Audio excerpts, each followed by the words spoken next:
Good morning. Hindi की online class में आज हम पढ़ेंगे वसंत में पाठ 18 संघर्ष के कारण मैं तुनक मिजाज हो गया। धनराज। इसके पहले आप इंग्लिश सप्लीमेंट्री रीडर में भी हाफिज़ कॉन्ट्रैक्टर और बरखा दत्त का इंटरव्यू पढ़ा था। ये लेसन भी जो है वो इंटरव्यू है, साक्षात्कार, मतलब जिसको अपन हिंदी में साक्षात्कार और इंग्लिश में इंटरव्यू बोलते हैं, उसी ये उसकी थीम है। और धनराज जो है वो हॉकी के बहुत बड़े प्रसिद्ध खिलाड़ी हैं। जिस प्रकार क्रिकेट में महेंद्र सिंह धोनी, विराट कोहली का नाम फेमस है, उसी प्रकार से हॉकी के खेल में धनराज का बहुत फेमस नाम है, प्रसिद्ध खिलाड़ी थे वो। और जैसा आप सभी को मालूम है कि हॉकी हमारे देश का, भारत देश का राष्ट्रीय खेल है। तो इसमें धनराज पिल्ले के बारे में उनका इंटरव्यू लिया गया है, जिसमें उन्होंने अपने जीवन के बारे में काफ़ी कुछ बताया है। संघर्ष के कारण मैं तुनक मिजाज हो गया। संघर्ष मतलब होता है स्ट्रगल।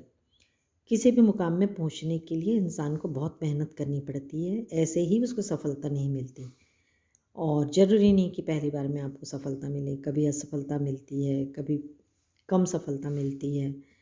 तो जो ये परिस्थितियाँ रहती हैं उस समय जब सफल होने के पहले की, उसे संघर्ष कहा जाता है। और तुनक मिजाज मतलब चिड़चिड़ा हो गया था। तो इनको इतना संघर्ष करना पड़ा कि इनका जो टेम्परामेंट था वो बहुत शॉर्ट टेम्पर थे। चलिए पढ़ते हैं इस लेसन को।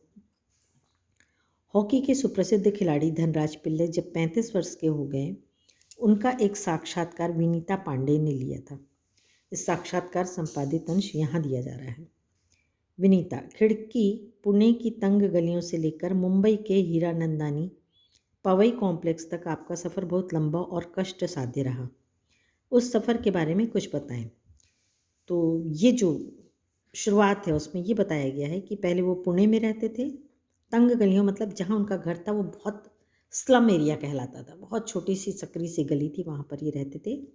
और उसके बाद फिर जब ये सफल हो गए, कुछ बन गए, उसके बाद मुंबई के हीरा नंदानी कॉम्प्लेक्स में इनका बहुत शानदार घर था। उसके बारे में, उस सफ़र के बारे में वो लेखिका जो है साक्षात्कार ले रही है वो पूछती है। अब धनराज क्या बताते हैं। बचपन मुश्किलों से भरा रहा। हम बहुत गरीब थे। मेरे दोनों बड़े भाई हॉकी खेलते थे। उन्हीं के चलते मुझे भी उसका शौक़ हुआ, पर हॉकी स्टिक खरीदने तक की हैसियत नहीं थी मेरी, इसलिए अपने साथियों की स्टिक उधार मांगकर काम चलाता था। वह मुझे तभी मिलती जब वे खेल चुके होते थे। इसके लिए बहुत धीरज के साथ अपनी बारी का इंतज़ार करना पड़ता था। मुझे अपनी पहली स्टिक तब मिली जब मेरे बड़े भाई को भारतीय कैंप के लिए चुन लिया गया। उसने मुझे अपनी पुरानी स्टिक दे दी। वह नई तो नहीं थी, लेकिन मेरे लिए बहुत कीमती थी क्योंकि वह मेरी अपनी थी। तो इतने गरीब थे कि इनके पास हॉकी की स्टिक तक नहीं थी। और चूँकि इनके जो दोनों बड़े भाई थे वो हॉकी खेलते थे, तो वहीं से ये भी इंस्पायर हुए और दोस्तों की हॉकी से ये खेलते थे। स्टिक मतलब होती है हॉकी।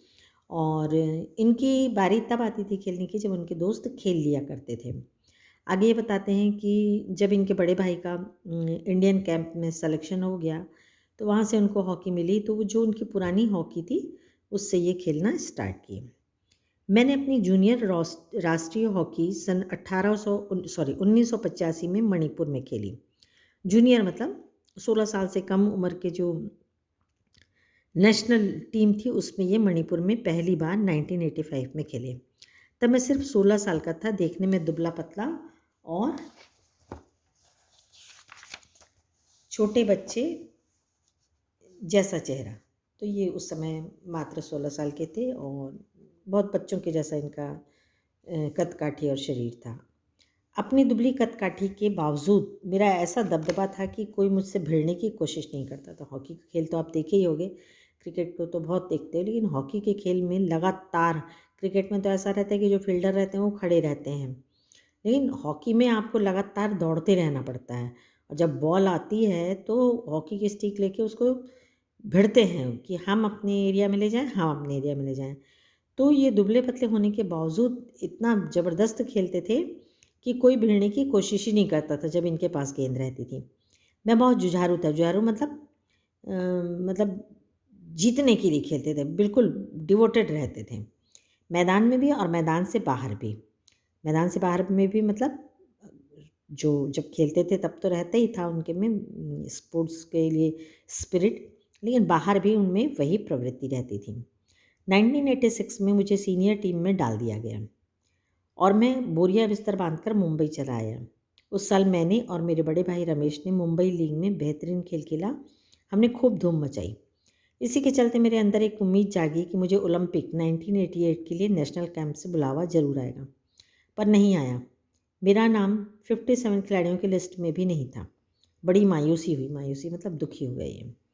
मगर एक साल बाद ही ऑल इन एशिया कप के कैंप के लिए मुझे चुन लिया गया। तब से लेकर आज तक मैंने पीछे मुड़कर नहीं देखा।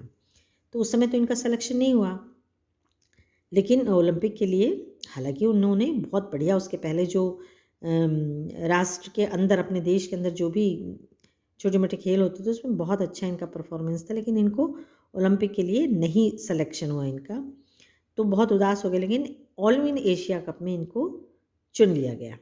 विनीता, आपका विद्यार्थी जीवन कैसा रहा? आपने स्कूल के दिनों से आपकी किस प्रकार की यादें जोड़ी हैं? मैं पढ़ने में एकदम फिसड्डी था। फिसड्डी मतलब बिल्कुल होशियार नहीं था। किसी तरह 10वीं तक पहुंचा, मगर उसके आगे तो मामला बहुत कठिन था। एक बात कहूँ, अगर मैं हॉकी खिलाड़ी नहीं होता तो शायद एक चपरासी की नौकरी भी मुझे ना मिलती। आज मैं बैचलर ऑफ साइंस या आर्ट्स भले ही ना हूँ, पर गर्व से कह सकता हूँ कि मैं बैचलर ऑफ हॉकी हूँ, और मेरी शादी के लिए आप मुझे मास्टर ऑफ हॉकी कह सकते हैं। तो बोलते हैं कि पढ़ने में तो मैं बहुत अच्छा नहीं था, 10वीं तक पढ़ा, और यदि हॉकी नहीं रहती तो शायद मुझे कोई चपरासी की नौकरी भी नहीं देता। लेकिन हाँ, मुझे कह सकते हो कि मैं बैचलर मतलब हॉकी में ग्रेजुएट हूँ, और मेरी शादी जो हुई है वो हॉकी से हुई है। विनीता, आप इतने तुनक मिजाज क्यों हैं? कभी कभी आप आक्रामक भी हो जाते हैं। आक्रामक मतलब एग्रेसिव, गुस्से में आ जाते हैं। इस बात का संबंध मेरे बचपन से जुड़ा हुआ है। मैं हमेशा से ही अपने आप को बहुत असुरक्षित महसूस करता था, इनसिक्योर महसूस करते थे।